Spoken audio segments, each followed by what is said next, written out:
She massaged water in Ilo's hair, brushing it with her fingers. Wish I had a comb. That'd be easier. She gathered his hair and began braiding. Io is your battle name. What's your birth name? Silence. Promise you'll protect it, he asked. I won't tell a soul, she said. Names have power. Mark Scorn, he said. Mark Scorn, she repeated in a quiet voice. Do you swear your life to the true crown of Shalor and promise everything in your power to keep it safe? What? Ilo asked. The braids are oaths, Arrow explained.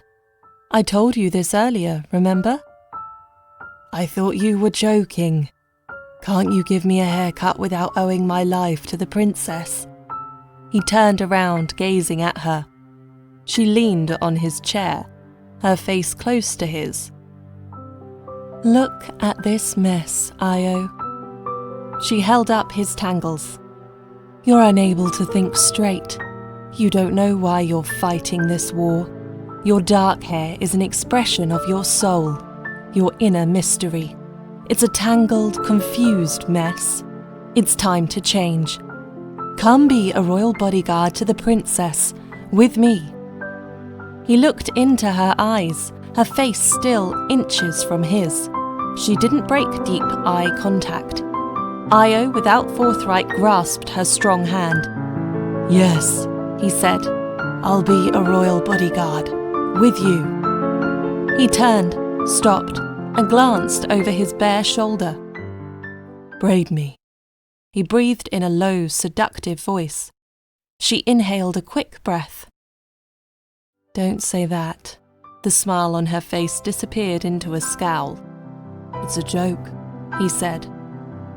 Yeah, okay. Arrow took his long hair in her hands. Her razor glided close to his head. Clumps of hair fluttered to the cave floor. A stubble ran from the base of his neck to the crown of his head and around to his temples. His long top hair dangled. Arrow straightened his hair once again with her fingers. Mark Scorn, swear now your life to the true crown of Shallor, and promise to keep it safe. I do, he said with a nod. She finished the main braid. Power surged in his chest. She continued now braiding a smaller braid alongside the first. And do you swear to protect me, your sister-in-arms and fellow bodyguard? He paused and exhaled. Yes, I do. She moved to the other side of the large braid to make an identical smaller one. Do you swear to protect your brother, Driver, as if he were royalty? His eyes stung. She included his little brother in this solemn pledge.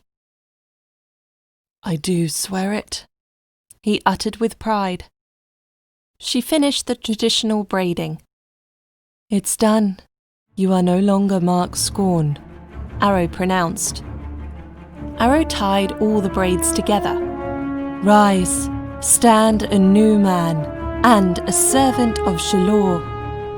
He closed his tired eyes, a slow smile creeping across his closed lips, and she overwhelmed his smile with a spirited kiss.